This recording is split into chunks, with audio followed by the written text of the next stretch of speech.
are we in a simulation, or are we a 3D being created by higher dimensional beings?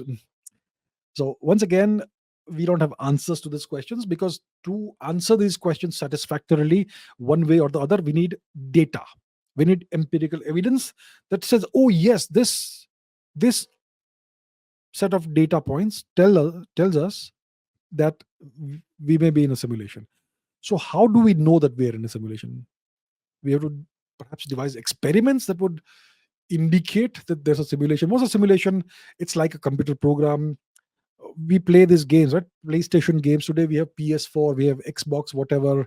And 20 years ago, I mean, I had a PlayStation 2. I bought it a decade or 2 decades ago when it was brand new. It had just come out. I had a PS2, and the resolution of the games wasn't that great. But today the PS4 or whatever it is these days, the resolution is much higher.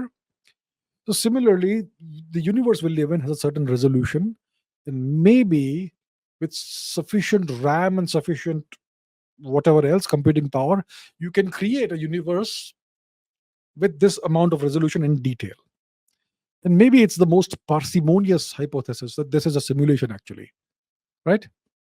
So we could be in a simulation. It's actually possible. It may even be likely. Some people say it's quite likely, like Elon Musk and so on.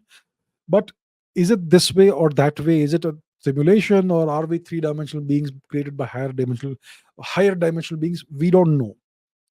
To know, we would need evidence. We would need data.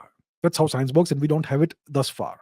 So maybe we can perhaps in the future devise experiments that allow us to find some data that could either prove this theory or falsify it.